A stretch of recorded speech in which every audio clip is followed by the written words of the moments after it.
We just had Travis Stevens finishing a bow and arrow choke just right there. I saw that highlight clip Nice. earlier. I think on Instagram. I think Gracie Mag posted it up. I'm like, just diving in for that bow and arrow. There's Gracie Mag. So Gracie Mag's great too, but I feel like Jits magazine. It's like you can't say it without making like the like you're saying a bad word. It just doesn't. Anyway, I feel like it's more current. Their website's really good. They always have a lot of great content. They put lots of videos up of instructionals. It feels like a more modern approach to a magazine. That's all. I just like that minimalist feel to it. Like less is more. But I love Gracie Mag too. I mean, I feel like as far as event coverage, they do the best job with that for sure, hands down out of all the magazines. And they have the resources for it, and they've been around for such a long time that they really know how to cover the sport like event wise properly. And then now you have all these other magazines coming out, and it's more lifestyle, which is so I feel like each magazine has like their own little niche, like Jiu-Jitsu magazine. I like how like they have like more demonstrations in it, having like all the tutorials inside, and again feels more like a lifestyle magazine. Like if you were going to like a men's fitness or a women's fitness type magazine, I feel like that's the road they take. They even have like product reviews, not so much on event coverage, but all the other aspects of that. And then Gracie Mag has a really, really good hold on like the event coverage, and then again Jits magazine has like another. It kind of encompasses a little bit of both, but again, at a minimalist way. Again, feels a little bit more intimate, especially when they highlight certain athletes, get into their stories, and I just really, really enjoy like the style of the photography that they use too. Same thing, I guess, has like a different type of personality. I really liked, every time I would go to Brazil, I'd buy the Gracie Mag because it was like half Portuguese and half English. And I remember those days. So that was like a tool for me when I first got into like learning to speak Portuguese. Like I'd have the magazine, and the translations would be terrible generally, but it was somewhat helpful.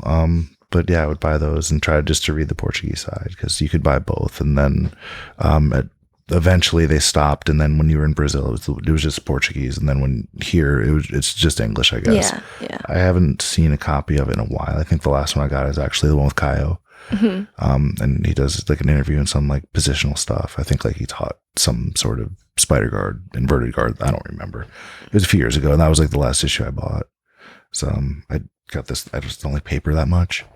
Yeah, because it's everywhere, and they send you mail, and it spams the new mail, I guess. I mean, I just don't want it because it piles up, and I want to get one of those shredder things. Oh my god, the paper shredder. I just don't want paper anymore. Electronic everything. Yeah, just save the universe or save the world. Go green. Sure, absolutely. I mean, I don't necessarily want to walk around staring at an iPhone either, but I think I just like to be outside a little bit more than I used to. Yeah, well, for sure. I mean, I got to go. Like I did like a photo shoot a couple weeks ago over up in Muir Woods. I was like, I really need to get away. And I'm thinking I'm just going to do a photo shoot. And I got out there. I was like, man, I really needed this. I just needed to be out in nature. And then after being in Muir Woods, and I don't think I have any real memories even as a kid going to Muir Woods. I'm pretty sure it's not my first time there. Okay. But as an adult, definitely I think that's like my first time, getting to just really enjoy, put the phone down, walk in a little deeper. I'm like, man, I'm in Endor. Looking like, I'm expecting like a little Ewok to come out. And then when we were done in Muir Woods, getting to go over Stinson Beach, and that's, ever since I was a kid, that's been my favorite beach to go to. Okay. Just because it's, it's like a small beach town. It's not too touristy. It's not like Santa Cruz where it's, boardwalk and loud, and, it's quiet. People are really respectful of nature. They clean up after themselves. And it's like you really want to get away, and the sand's beautiful. The beach is beautiful. Water's cold, of course, and there's great whites in it, but who cares? I go in the water anyways. Oh, yeah, you got to jump in. You have to swim. Yeah, and then just like having those little getaways are great, to just get away for a little bit, just off the grid. I found a couple beaches in Santa Cruz that they're state park beaches. You sort of get to Santa Cruz itself, and you hit the one, and you go north a little bit. I found a state park I kind of like over there with a hidden little cove. don't recall the name of it. I went over there with my friend Kyle. Like, they're super nature, outdoorsy people. Like, so we wind up going there. Just, the other one I like, not the beach boardwalk part, but the one with the whale. There's a giant whale sculpture, Seabright Beach. I like Seabright Beach. It's kind of a big hippie thing in San Diego. Well, not hippies, but they have fire pits where there's cool. It's bonfires and stuff. Yeah, it's communal, so it's open to like 10 at night, and you can do whatever. Like, there's usually some hippies getting married and people playing soccer, and just it's a fun place. It's not. It has a totally different tone from like the beach boardwalk, for example. Yeah. But yeah, it's cool if you want to be around people. That one's good, and then the other one where there's no one usually. It's a state park up there. You have to pay a little bit for parking. It's a hike to actually get to the beach, but it's totally worth it. It's beautiful. But I like Stinson as well. There's another place a little bit further north that has this sort of big rock formation called Goat Rock.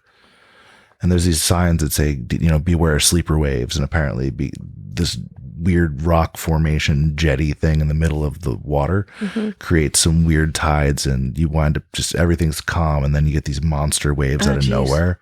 Yeah, and there's great whites because I think the salmon wind up swimming up creek, and it's where I guess the river or whatever sort of converges with the ocean. So it's warm water from the fresh water, whatever. Then going into the ocean, the great whites are just like, all right, come on.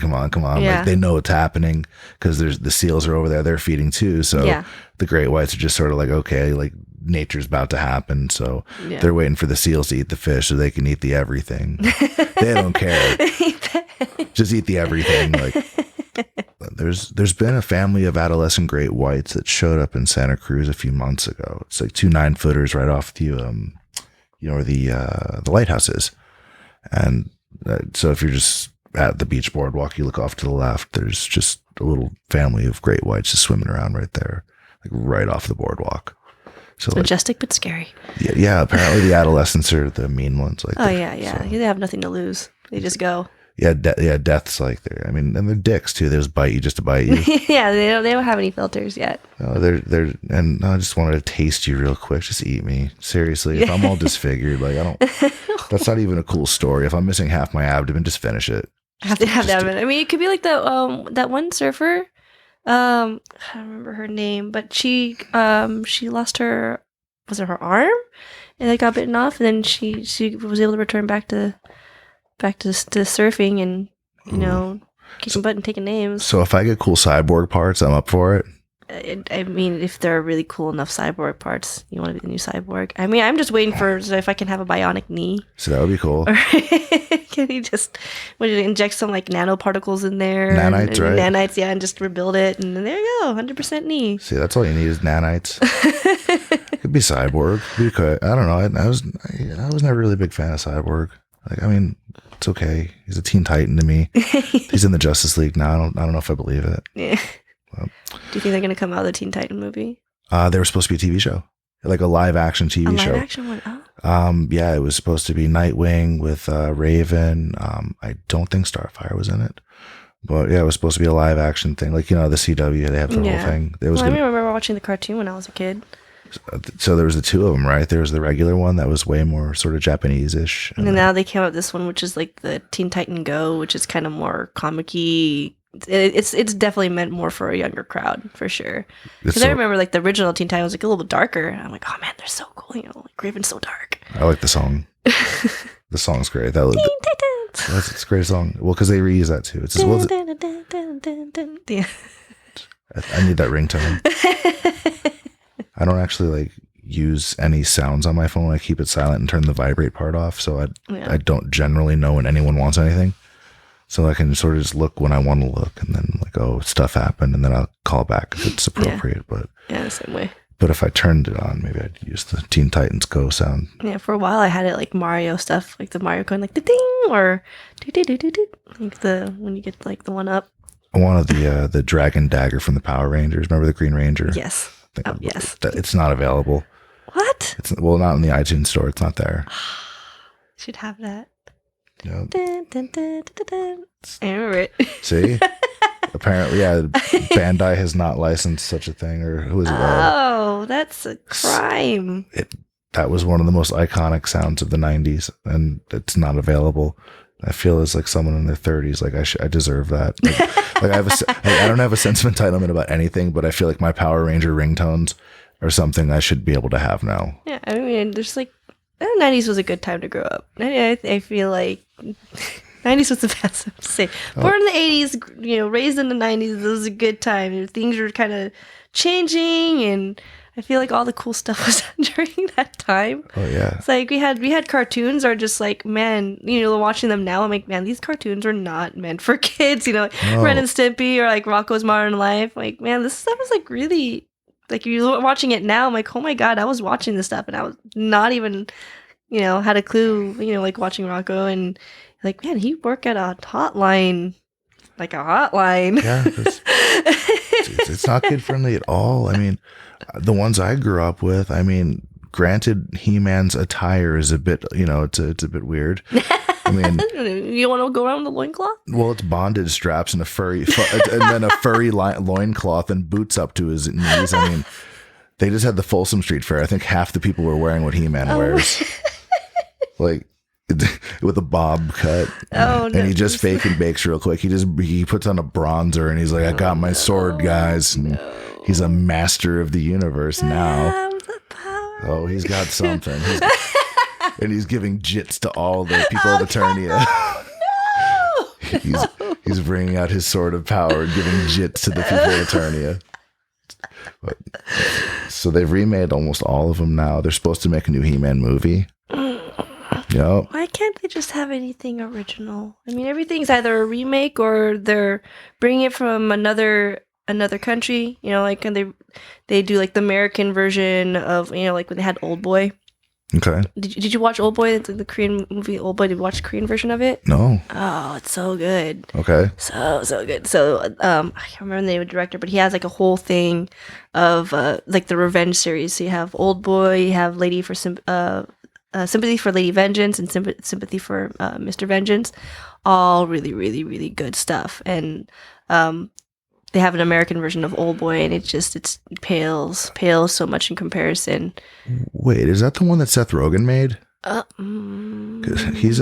He's doing Preacher. He's like, no. You're shaking your head no because he does comedy stuff, but he's behind Preacher. He's almost like a mogul now in terms of like what he does with Hollywood. I heard that Preacher was pretty good. Now I follow this artist Dan Lovisi, and he was saying that was a pretty good show, but I haven't gotten into it, so I don't know. It's not what I've heard is it's not exactly the comic book, which like surprised. It's on TV and it's not exactly the comic book, but what I've heard is it's supposed to be pretty good. Yeah. I know they're bringing back Constantine. So yeah, I heard about that one too. So the first season was kind of okay, but they're moving into CW, which I feel like that's the right platform for those shows. I haven't watched the series, but I remember watching the movie when they had it with Keanu Reeves. Totally different But thing. yeah, but I've been hearing good things about Constantine. So, do you know if they're bringing back Gotham? Because I watched the first season, that was pretty good. And they're up to 3 or 4 now in Gotham. They need to update Netflix then. Oh no! Because I don't ever watch live TV because I don't have time. So everything has to be whenever I can get it on Netflix. The only thing I actually watch that's like in real time is Game of Thrones. That's it. That's the only thing I'll actually watch every single Sunday. Go over to my best friend Chris's place with him and his wife Lexi, and we sit and we watch Game of Thrones, and we have Game of Thrones parties.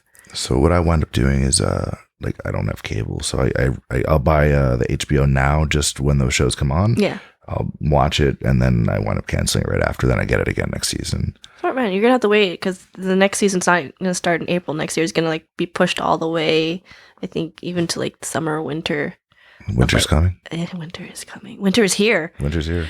Oh yeah, that's right. Winter is here. So I didn't see the last couple episodes, so I haven't seen the finale yet. So Okay. I still have to look forward to. I'll say no more. There's a lot of other shows I'm excited about in the meantime. You have to get to those last 2 episodes. I'm sorry. This is unforgivable. All right. Well, okay. We have to stop talking about Game of Thrones because it's going to come out. Okay. I just know that, spoiler alert, if you don't, Jon Snow isn't dead anymore. Like I saw that part and that was it. Look up. That's not even like the tip, like the all the stuff that happens in the last season. that is like of course when that happened, I was like, oh my god! But Well, there's so not much stuff that happens in that. It's the best season. It is the best season. Like anything that any fan of the show could have wanted from watching any of the previous seasons, they got in this season. Okay. Oh. It was just so satisfying. So satisfying. The one thing I did see was Ramsey Bolton getting, so she got revenge on him, and I saw the old guy that orchestrated the Red Wedding get his throat slashed by what's her name? The other star. For everybody watching who hasn't watched it yet. If you haven't watched it, actually, we should even say that, because if you haven't watched it yet, I don't even know what rock you're living under. You deserve to hear these spoilers if you haven't watched it yet. Yeah, that's all I'm saying. This is last year. No, this is several months ago, and I'm whatever. Yeah, so, I think we're past, like, honestly, I'm usually pretty considerate. I don't like when people spoil things for me, but at the same time, if you're this many months out from the season finale and you haven't caught up yet, I'm sorry. That's not my fault anymore. That's yours. Well, you got to consider too, like, if you have because shows traditionally air, like the HBO ones will air on Sunday. If Monday morning you spoil something, dick move. Oh yeah, for sure. This is 3 months later. Yeah. And we're all like, so I'm already preparing for, so the fall we have The Strain coming back, which is freaking awesome. Walking Dead is coming back. I need to catch up with that for sure. So that's coming back. What else? All the CW shows are coming back. Who never thought that this is a jiu-jitsu podcast? Oh, it's high five for nerds. Yes. Let's see what else. I got my books every Wednesday, so I'm good. I got my mailbox all set up over there. I don't have to go and find anything. It's just there. Oh, we got our first ever comic shop exclusive variant cover of Harley Quinn #1. Ooh. So they just did the Rebirth event at DC. So there's a Comics Conspiracy exclusive. So it's like a Sunnyvale variant. It's cool. Yeah, that's pretty awesome. She's all psycho looking because she's Harley Quinn, and that's how she rolls. Exactly. But wasn't have you seen what was the Killing Joke movie? I did. What'd you think? Well, the hard thing is I didn't get to read the graphic novel beforehand, so I have no way to compare. So it's like I'm kind of just holding because and I've been putting off buying the graphic novel. Okay. Just because I say, oh, I'm going to get today, and then I end up not having enough time. So I should be able to get it this week, and then I can kind of compare. But, obviously I know it's supposed to be like an origin for Joker. It's, well, it's funny too, because there's 3 Jokers. It was like the revelation that DC released, like that hasn't been the same Joker the whole time. There's 3. So that's one of them. Yeah. It's like kind of like how in Suicide Squad, that's supposed to be a different Joker than We'll just pretend that's like. You're like, no, I'm not going to pretend that I'm a comic book expert, but from what I've read and from what I've learned. I feel like that's, if you were to take Jack Nicholson's Joker and make him from East LA, that's what you would have had with Jared Leto. Like the tattoos and sort of whatever. I think there's a basis for that. I mean, it's not like they made him out of nowhere. I'm pretty sure they referenced him from some other different works, from what I'm hearing. Very unique. Oh. That one, the Killing Joke, like that's pretty comic accurate. The beginning, the Barbara Gordon Batgirl backstory thing, it wasn't just made up. It wasn't part of the Killing Joke, but there was a one-shot sort of Batgirl thing that did get released around the same time frame, within that year of releasing the Killing Joke back in whenever it was in the 80s. But the part where they kind of hook up or whatever, that's the part fans don't like. Oh yeah, because Batgirl's supposed to be a lesbian, right? Oh no, Batwoman's a lesbian. Batwoman. Oh, Batwoman. Batwoman, different people. Oh, I'm sorry. No, they were pissed because nerd foul.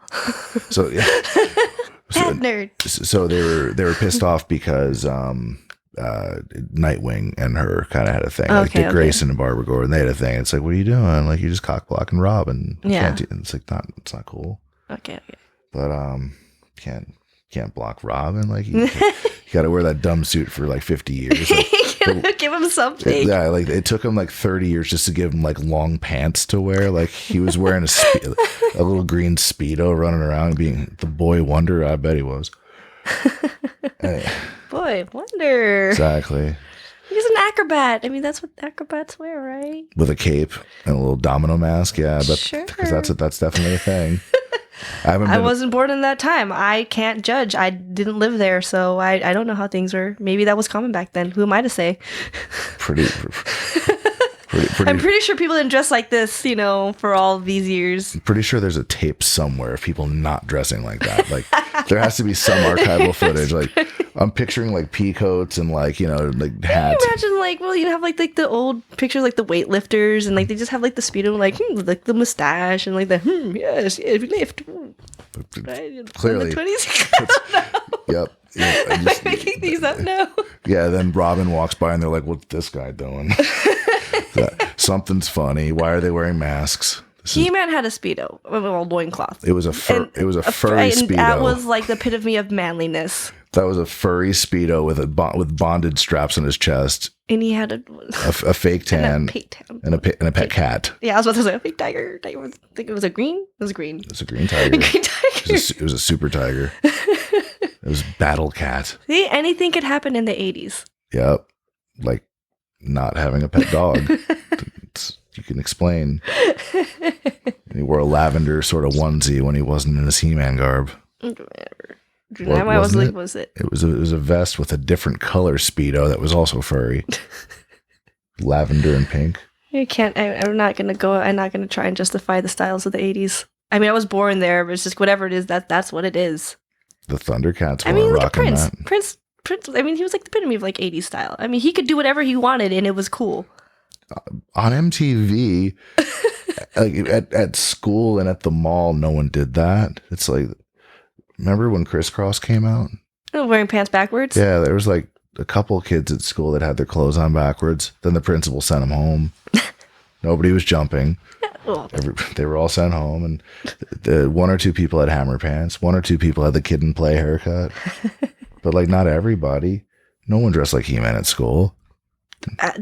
Yeah, I don't think any sane parent would let their child leave the house like that.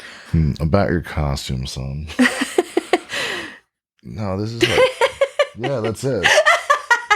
That's Prince Adam. He owned it too. Oh god. You know he lives in the Castro now. And just like the cartoons of our childhood. Or even like all the X-Men. You know, like just freaking all like latexy, tight skin. Well, so to be fair, Storm is a nudist. Like, that's her thing. She's into it. But I feel like Psylocke was the first twerker. She had a high waist and then like just all leg and just bam. Yeah, it was like, hi, I have the biggest butt in all of comic books. I have assets. Yeah, that was it. And I also have cool psychic powers. Yeah, yeah, that was her thing. She was she was like the first Brazilian comic hero that wasn't Brazilian. She was Kim K before it was cool. Oh god. Yeah. Terrible. I was attached to anyone who was Asian. You know, so I was like, right. Jubilee, yay, there's an Asian, and she does cartwheels. She's cool. And going back to Power Ranger, as much as I liked Trini, I was totally Team Pink Ranger, only for the fact that she did gymnastics. Well, here's a really good reason for you to be Team Pink Ranger. Yellow Ranger was a dude. What? So it's two shows, right? Well, yeah, well, the one in Japan, like, right? Yellow Ranger was a guy? Well, you notice how the Pink Ranger had the skirt costume. Yeah. But Yellow Ranger had just her shirt tucked in, because Yellow Ranger was a dude. She had a... Dude. Was a dude. I need proof. Please. Google it.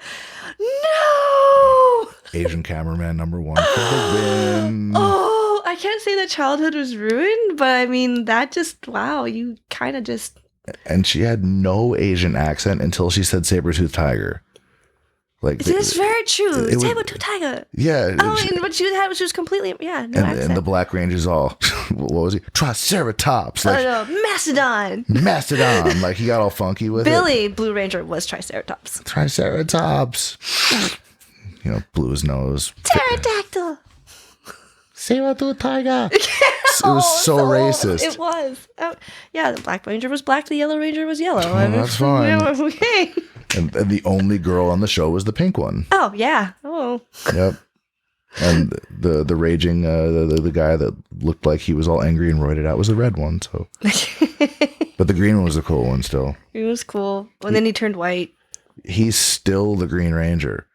Like, yeah. They did it, but he's kind of like a mentor now or something other. But like he goes to conventions and he's all because he did MMA. Yeah, I saw that. Yeah, he's the Jesus didn't tap guy.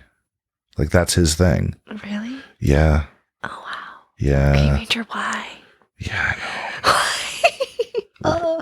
Well, and then like being a Sailor Moon fan, I was like, man, can I have that whenever I step out to compete that I have a transformation like sequence where like you got to do one of those fight to win pro events because you could have the whole thing. I was supposed to be on the San Francisco card, and then I injured my knee, so I had to pull out. I was so bummed. Like literally, I was sitting there watching the whole production. Like it was so good, salty as hell. I'm so salty. Good. I'm just sitting there. I'm like, it should be me out there. Should have my own damn walkout song. See how fabulous I am. Bam.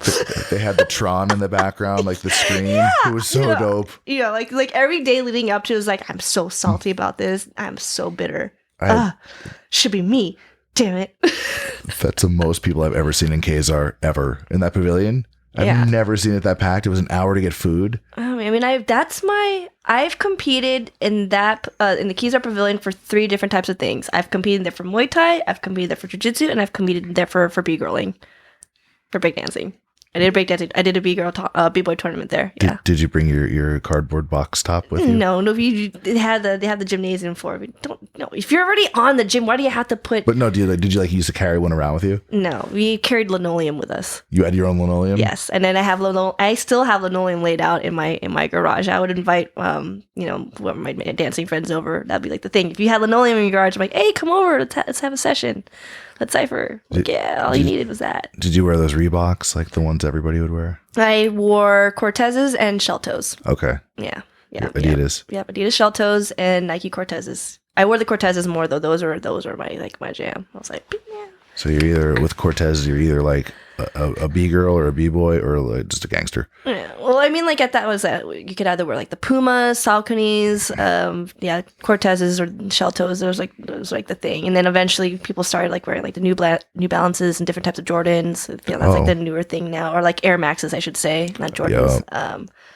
But yeah, like not that even still like, or like even like the Asics. I like going to like Journeys, like that shoe store there, and they always have like these really really nice looking like either Asics or some like the old Adidas that are super sick. I'm like, man, I really want to buy that. Or like the Pumas. I'm like, man, that looks so nice. When they have like a throwback look. Speed Cats.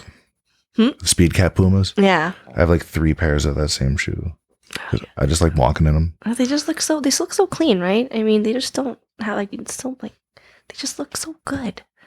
So good. I mean, I think like there was like a few Halloweens in a row that I was like, I'm Run DMC because all I wanted to do was just wear shell toes and like the whole Adidas outfit with like my little hat.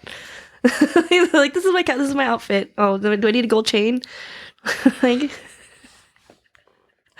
it's like I've had it for like a few years. It's just like the default costume would just be like I think for the past few I've been a nerd, quote unquote nerd, because I've been wearing suspenders and fake glasses since I was like 7 or 8, and so it's like this is like you're like, oh, you're dressed like I'm a nerd. I'm like, actually I'm just dressed like myself. You're dressed like you're from Mountain View. Like you might work somewhere here. Like that's how people probably still dress. I don't know. Like with my summer outfit, the outfit of the summer has definitely been my overalls, like a bra top or something or other, and my hat backwards. I'm actually surprised I'm not even wearing my hat right now because I'm usually wearing a hat backwards all the time. So you still got the B-girl thing, just like your daily walk around? I don't get to do it very often. I mean, obviously with my knee right now, but like especially when I have tournaments coming up, like especially like Worlds or Pans, like really really big tournaments, and I'm during like the last week.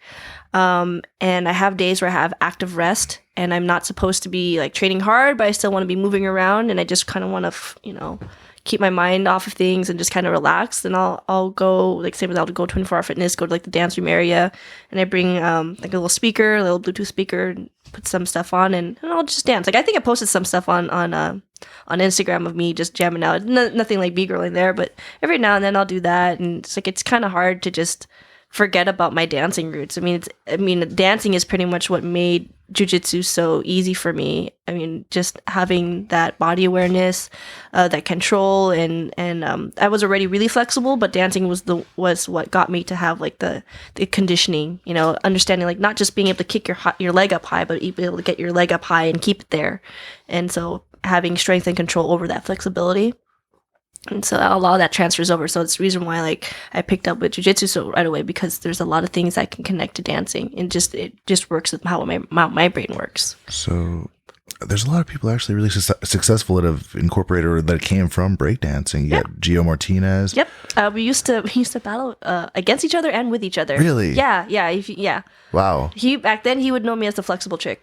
You were the flexible chick. I was the flexible chick. Yeah, I tried to have my own nickname, like in kinetics, but at every single jam I'd go to, people on the forums would be like, "Hey, who was that flexible chick at that jam? Who was that flexible chick at that jam?" And then I'd be like, "Hey, that was me. I was the flexible chick." So after a while, we're just like, "Oh, it's the flexible chick." You're like so Reed it's like Richards. yeah. When I was a little kid, Yep. All my classmates would call me Flexi Woman because I was so bendy. You're a Fantastic Four, right? Or you could be Plastic Girl. You could be Elongated Girl, like Elongated Man, right? There's a couple. There was like Flex Armstrong was like Stretch Armstrong. Yeah, Stretch Armstrong was really, really popular toy back when I was a kid. So they're like, "Oh, it's female Stretch Armstrong, Flex Armstrong." Oh, it's female Stretch Armstrong. All right. So you got Gio, then Nick Green. Nick Green. Yep, same thing. He did a little break cake. Yeah, he knows me from that time too. Wow. So Gio's not even from here, I thought. Like, he's LA. Yep, SoCal. Yeah, but when I was with my crew, DSD1, a lot of like the bigger tournaments, and when you had exhibition battles, they'd be in SoCal. So that's how that little connection was made there. So it's like their crew is called Freak Show. Mine was like DSD1. And so we would work with each other, or like sometimes we'd enter tournaments with each other. There's like another crew from that area, the Circus Runaways, and that was kind of like their whole like bendy circus style that was coming up during that time. SoCal was rather known for. Like they had like their own little style, because the style in Southern California is way different than the style from here in Northern California, or in particularly the Bay Area is definitely different. So you have, depending on which region, then like the style that they have in East Coast is way different from what you're gonna have than what you're gonna have here. I'd say East Coast is probably gonna, I mean, it's more foundationalist. You're gonna have more similarities with what you find in the Bay Area, but even Bay Area is still very innovative. So you still have, it's like a nice little median between old school, new school here in the Bay Area. I feel like, well, I've been in the scene for a long time, so I have no idea. But at least when I was in it, that's what it felt like. So it was the worm an East Coast thing or a West Coast thing? That's definitely that's a foundational. That's a foundational thing. Yeah. Okay. So that's gonna be. I can't say it's an East Coast, West Coast thing. You want to say like, I feel like, man, like the air moves are really what came into play that really got the West Coast to stand out. You know, this is like way like even before my time. We're talking like 80s. You know, break into electric boogaloo, like 70s, early 80s. You know, so 90s came out. The West Coast started coming out with, I guess, having more dynamic type of moves, you know, like things that were just really, really different. That's what like West Coast was known for, I think, during that time, if my memory serves me right from my studies of history. So Muay Thai, breakdancing, guitar, singing, dancing otherwise, right? I thought, like, seriously, I thought I was going to be a professional ballet dancer. I thought I was going to pursue ballet professionally. That's what I thought I was going to be, you know, like a prima ballerina. I thought that was gonna do. I mean, I stopped doing ballet when I was like 14.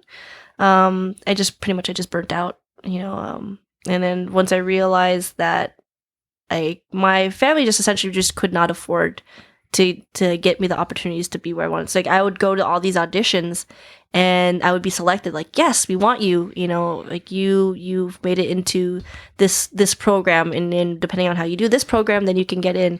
It's like, but there's so much, like, you need sponsorships to do all these things, and at that time my parents didn't know how to do that.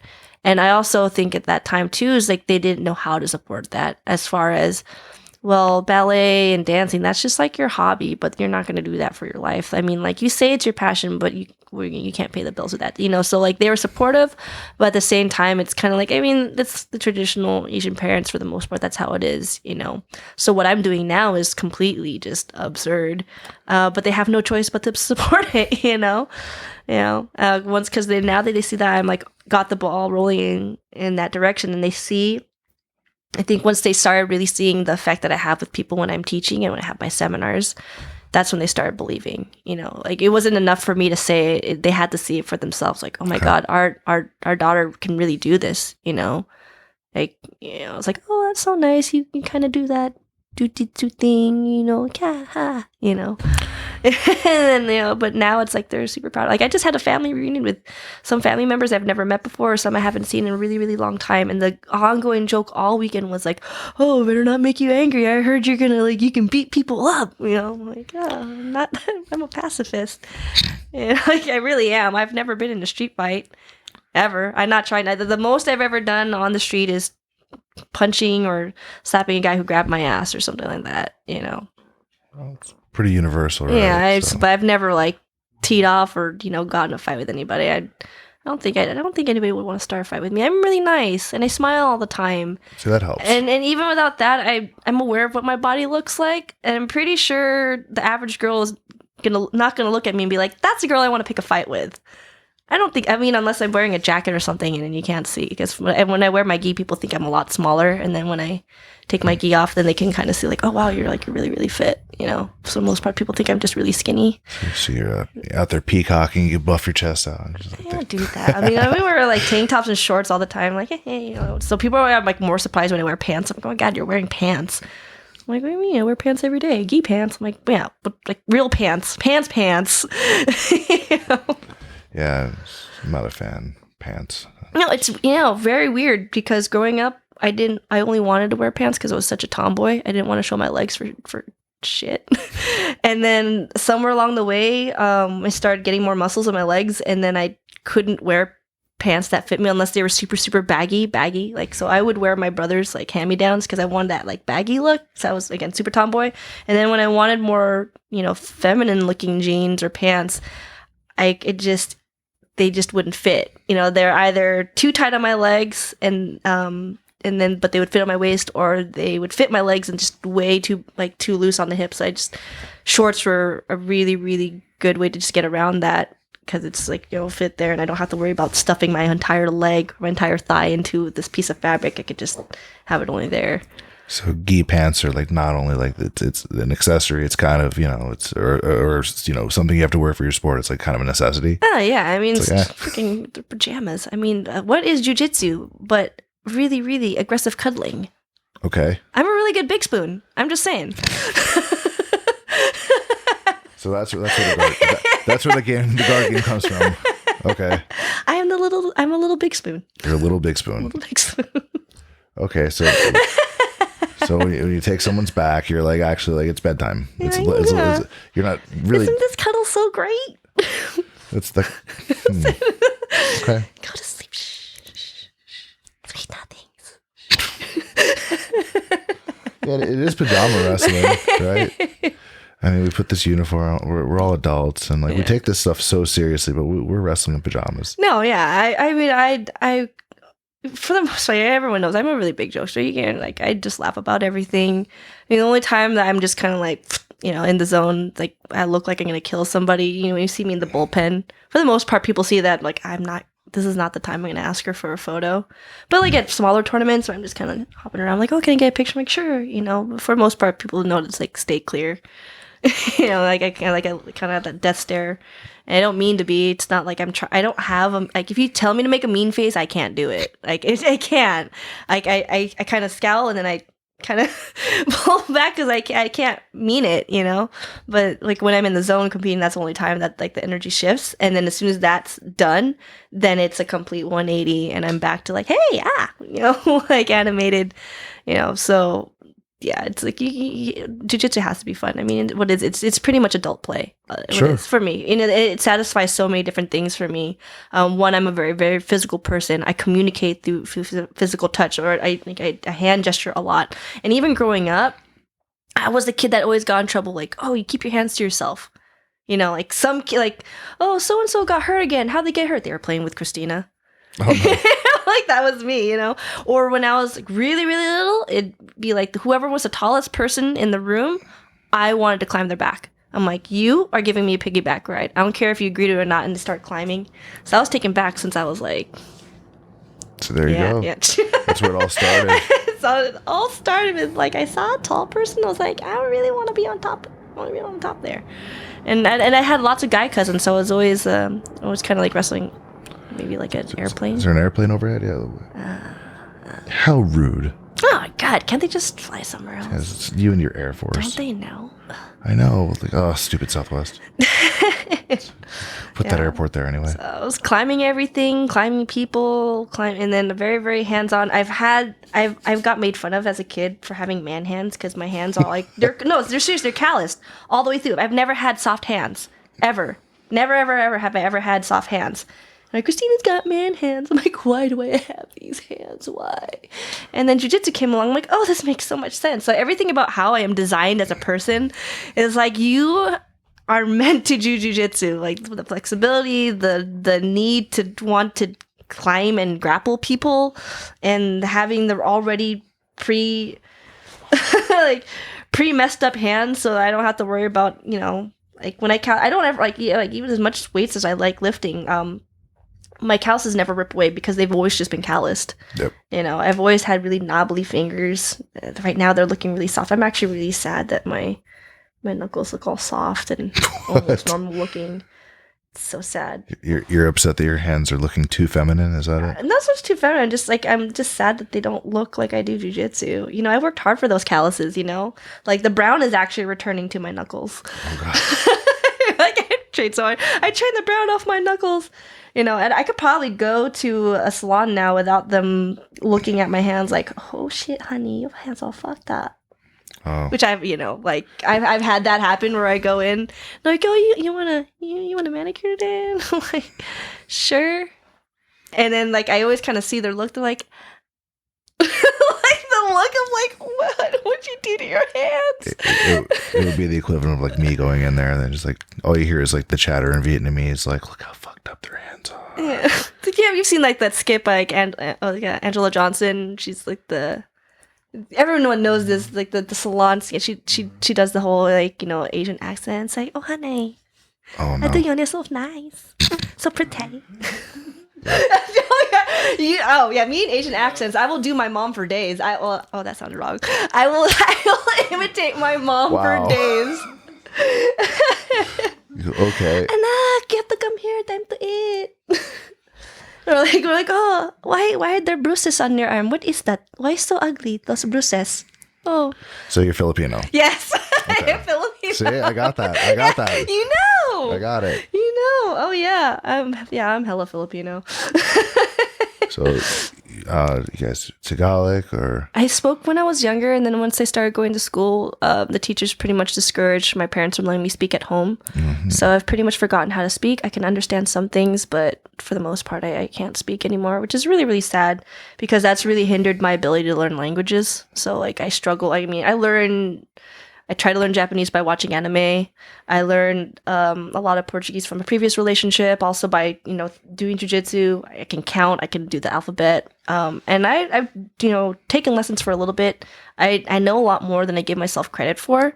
But do I feel comfortable having a conversation? You know, if you're going to ship me off to Brazil, obviously I think my survival instincts would kick in. But I mean, I can kind of feel myself around a conversation with someone who only speaks Portuguese and using really, really like basic, a lot of single words and hand gestures.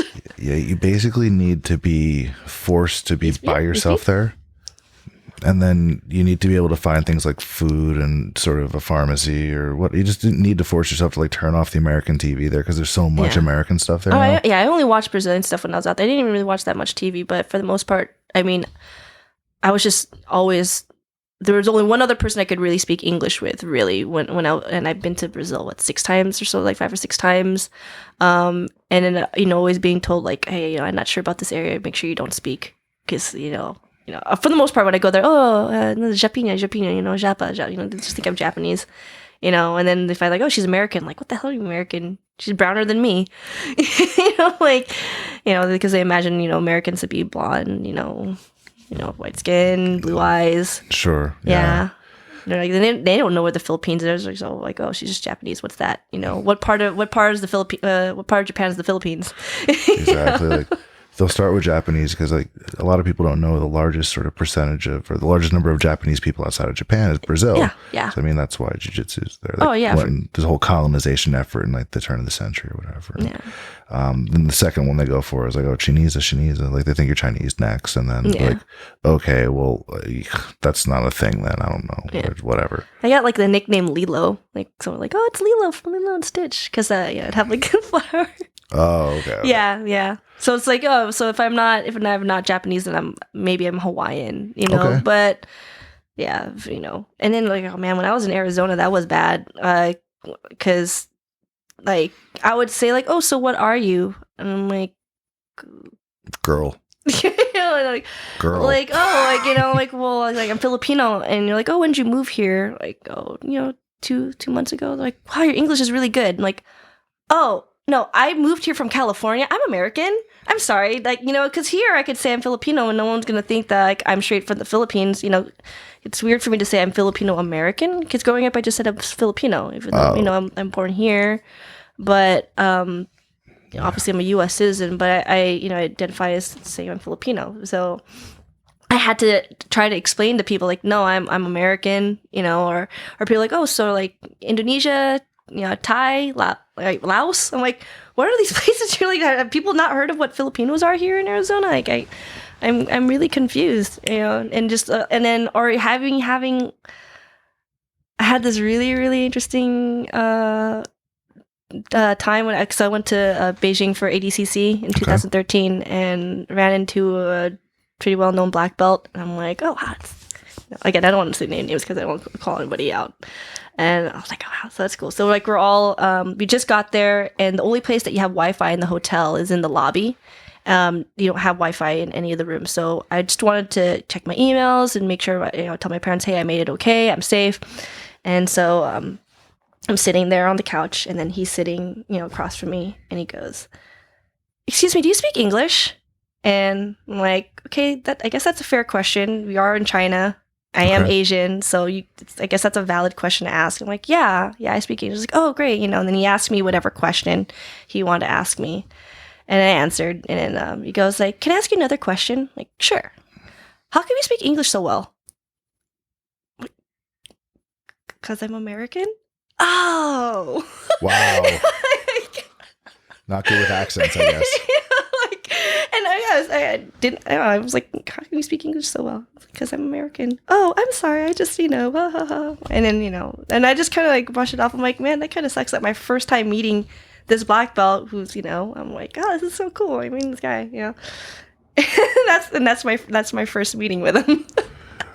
Well, so if they live here, that's one thing. But if they live if they actually don't live in California, so we have Milpitas. No, he's from California. He's from California too. Never mind. Okay, not a valid point then. So in your Arizona example, that's kind of valid because you probably don't have it as much. Like if you live in the Bay Area and you don't sort of have Filipino friends, like apparently the Filipinos just weren't in the area that I was living in. Like there's a bunch of Filipinos in the Phoenix area, but I guess in Tempe or like Gilbert area, they just, I guess there's not as many.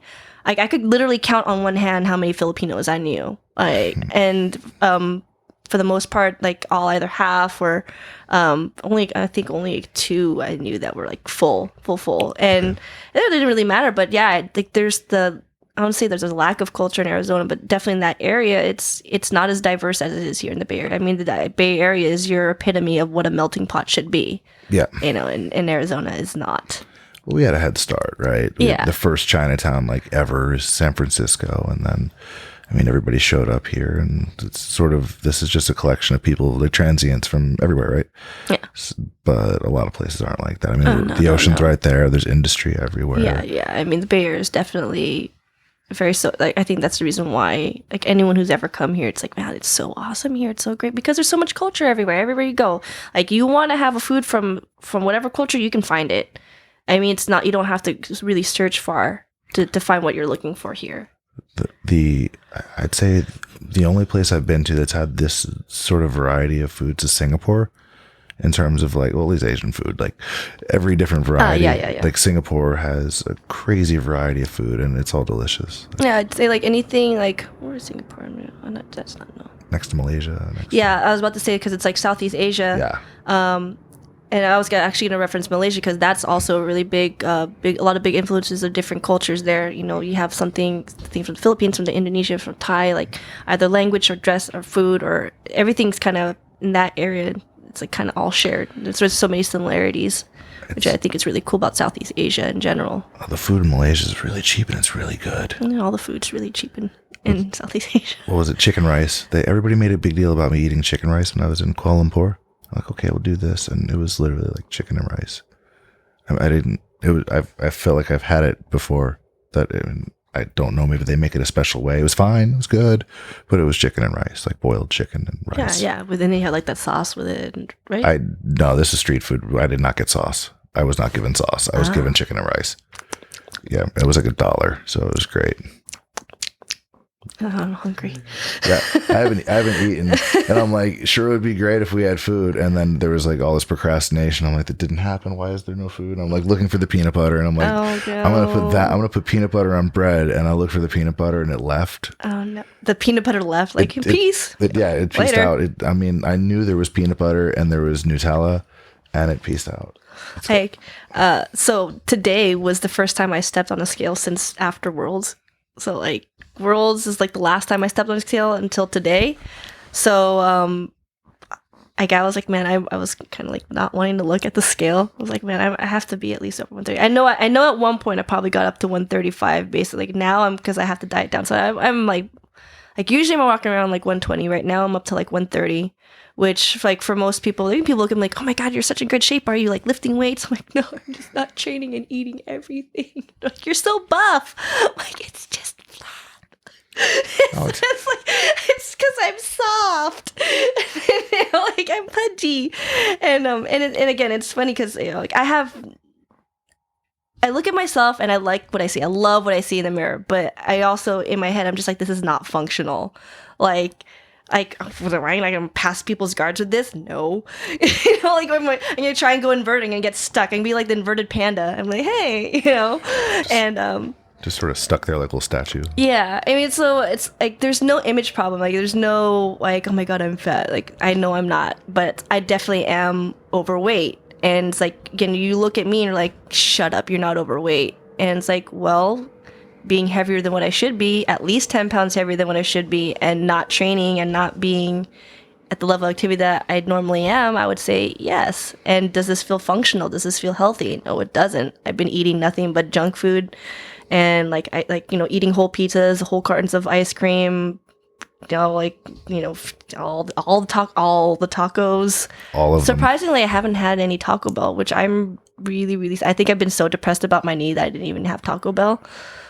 But I did go to Fenton's on National Ice Cream Day, and I had myself like a 4-scoop sundae, and I killed the whole thing. The guy came up, he's like, "You're gonna eat this?" Like, yes. By yourself? Like, yes. He's like, "That's what's up." he fist bumped me, and then he came back to get the dish. He's just like, "Ah, damn, you really did it." I'm like you're the man versus food guy. Just not even playing around, just attacked it. Yeah. So my first time stepping on the scale since Worlds, so I think at Worlds, with my gi on, I was like 115. So I was 3 pounds under. Even with my gi on, I was really light. And now I'm like 130. I know at one point I definitely got higher than that because right now I'm dieting. So I'm gonna have to try and get down to competition weight for Japan.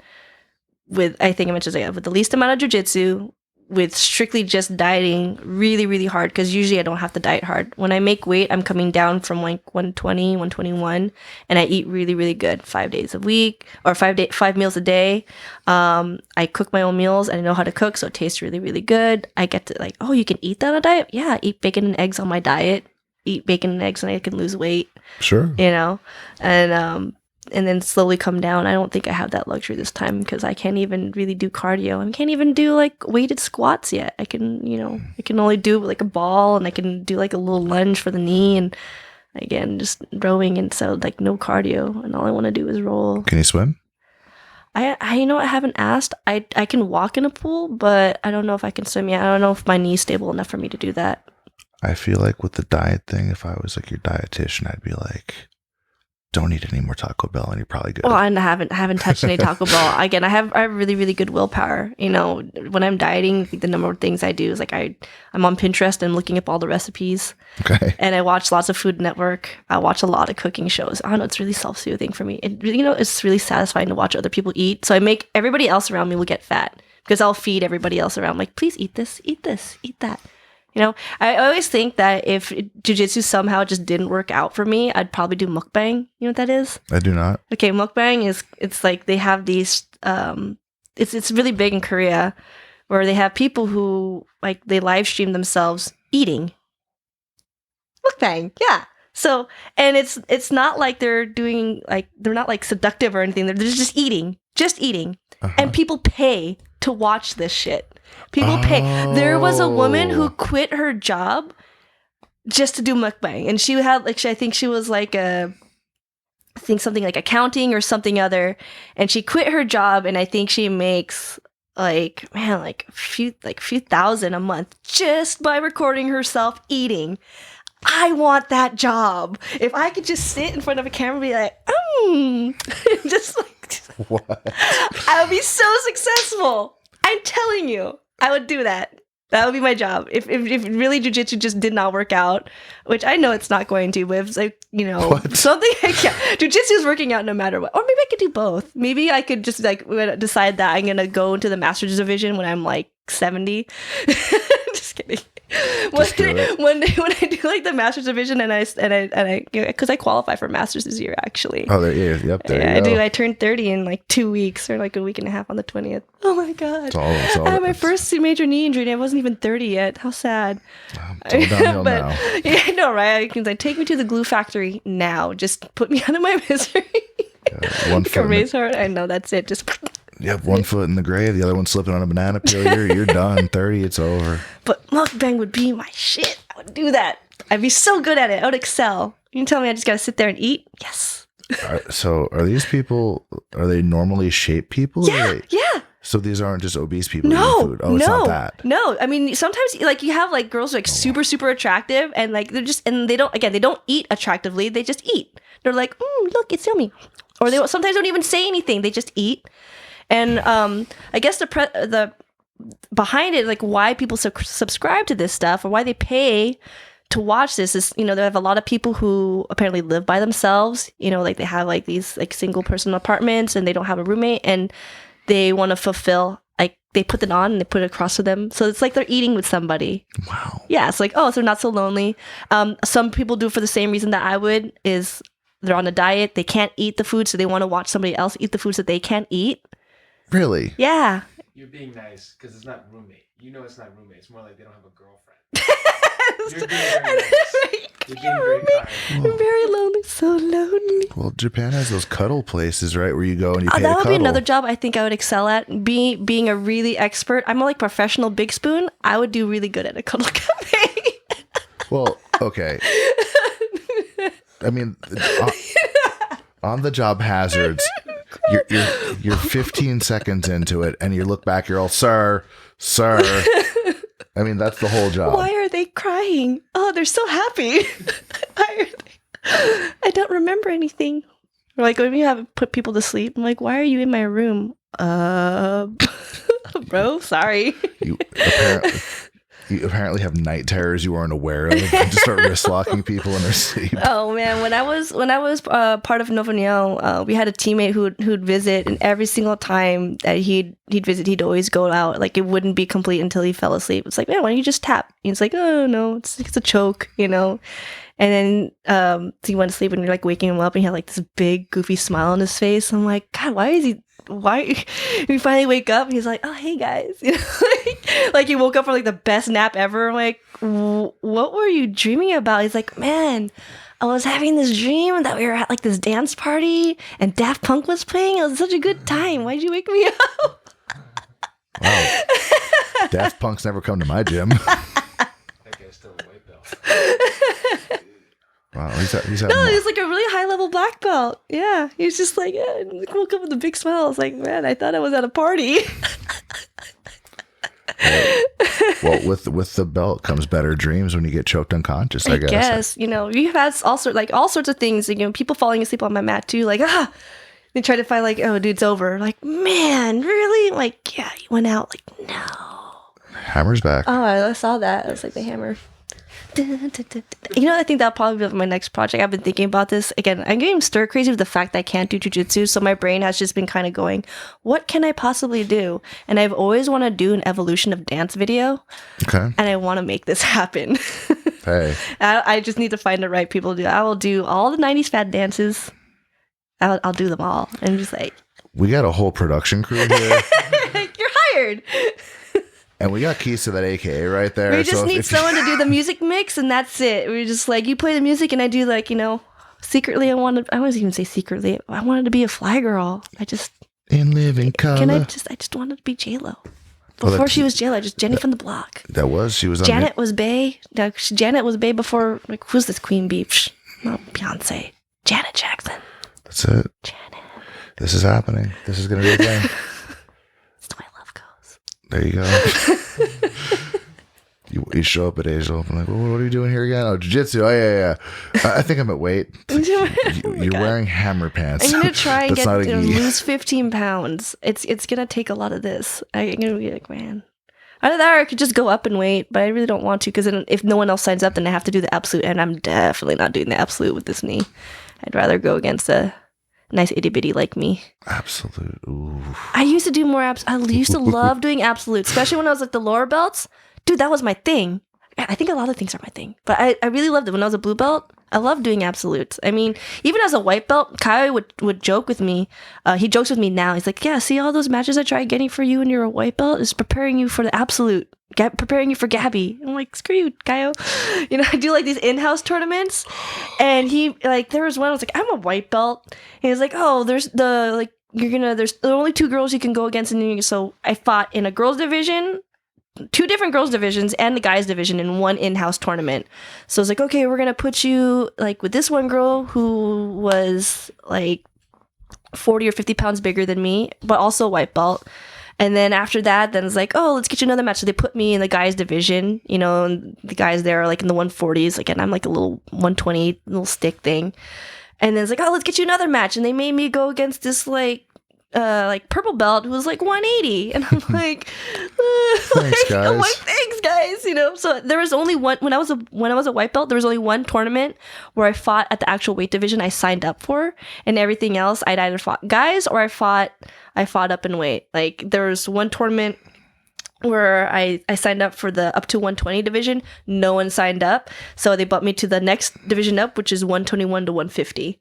Like, yeah, that's great. They had 3 weight divisions, up to 120, 121 to 150, and then 151 and over.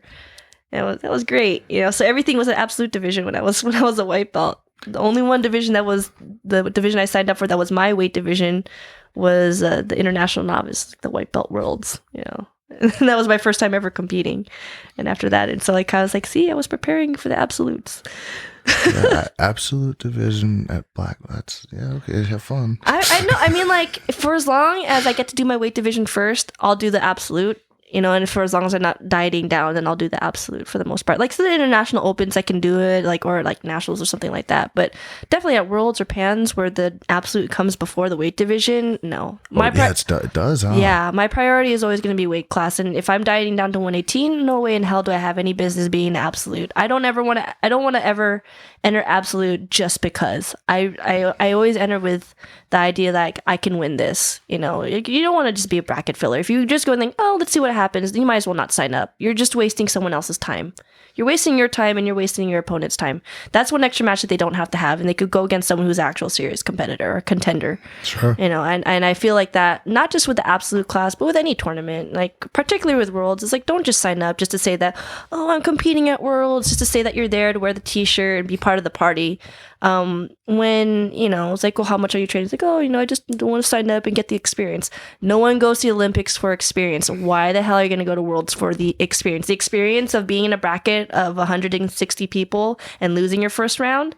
That experience, the spending like hundreds and hundreds of dollars for plane ticket, registration, hotel, and food, that kind of experience. Because if that's it, you just, you know, send your coach, tell them what you want a t-shirt, and they'll save you the time and the money. Because again, like especially with the lower belts, there's no seating, so you could have like the people who deserve to be in the finals or at least in the top 8 go against each other first round, or, you know, you could have like, you know, get the person who's like, oh, I just signed up just because, you know, and it's just the bracket filler. You know, you don't ever be that guy.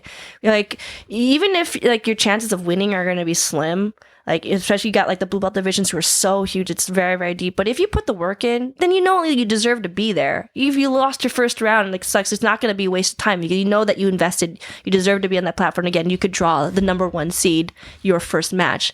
That happens sometimes, you know. But you put the work in to be there. Don't be the guy just like, you know, I just signed up. Let's see what happens. I didn't really train, but you know, if I do well, then you know, I can say it. You know, it's kind of like the cop out. You know, like, oh, if you lose, it's like, oh, I didn't train, and if you win, it's like, oh, look what I did, even though I didn't train. You know, and so yeah, it's weird because it's Worlds, but it's not like ADCC or anything. Like, there's no real qualifier. Exactly. That's the reason why it's like you have that. Yeah. Well, but like the Worlds when it first started, there were qualifiers. So I had my former coach, when I was part of Novigno, he had to do qualifiers to make it into the Worlds. He had to, they would have like to win a state or a regional or like some sort of tournament prior to qualify to compete at the Worlds. And if you didn't, you didn't go in. So for him, he treated anyone who was on the competition team, it's like, you don't tell him that you're going to compete at Worlds. He tells you if you're going to compete at Worlds. You don't just sign up. Sure. You know, because like you know, where some people, they want to bring a really big team to go to Worlds, he was very specific in saying that he wants to bring the smallest team possible because he only wants to bring the people who deserve to be there. Only the people who really put the work in. Like, how many classes did you come to this week? Did you make all the hours? Were you doing 2-a-days? Were you on your diet? Like, really being on top of it, because he was really serious about that.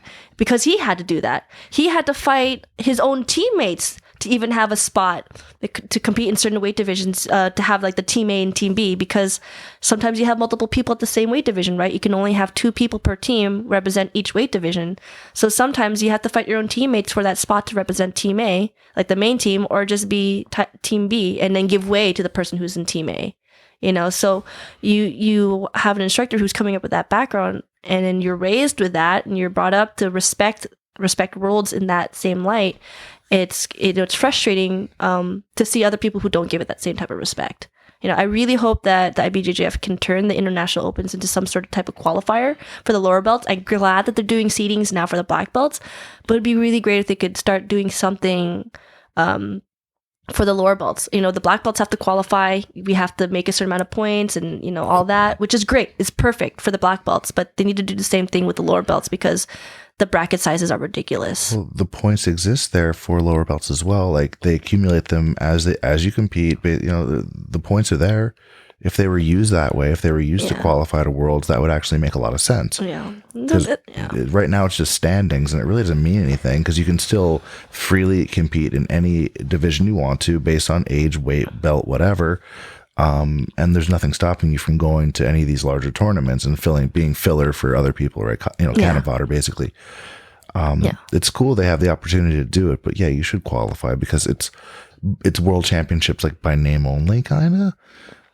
When you can just sign up, you can, like, you're in the same division as a girl that's just like, you know, it's my first tournament, but all my friends are here, so whatever. Yeah, like, It's like you don't travel all the way to Worlds to do that. You do that at the local tournament. You know, you know, save your money, save your time. Like, have the experience. I mean, if you want, Like, I'll be honest though, when I signed up for, I mean, it was White Belt World, so I don't consider it a world championship because it doesn't exist. It's international novice. But when I signed up for it, I didn't understand how big, I didn't understand what it meant, like worlds. I'm like, oh, okay, cool, you know? I didn't understand it because, you know, I'd only been training at that point, like 6-8 months or something like that. I was out for 2 because I messed up my ankle trying to learn how to skimboard and, you know, failed miserably. Okay. But at that point, it had been 8 months since I had started, but with only 6 months of experience. And Caio was like, just sign up. I'm like, and he was like, you're going to win. I'm like, you don't know that. It's like, no, you're going to win. I'm like, don't say, like, I was like, shut up, Caio. Stop saying that, you know? And so I didn't realize at that time, like, same thing. I was kind of going like, oh, this is fun. I'm with my teammates and all this stuff is going on and, you know, really lighthearted and kind of like party, you know, and it ended up winning. And so I was like, oh, wow, this is so cool, you know? And then later on with the team change when I moved to Arizona and then seeing like, oh, wow, it's so much different. Like there's all these things I didn't realize because I didn't see it before. I just saw the tournament and I just saw like the party, but I didn't see what was going on behind and what it really meant. And then so coming up with that and then seeing that and then training with that mindset, so you have a different appreciation for it.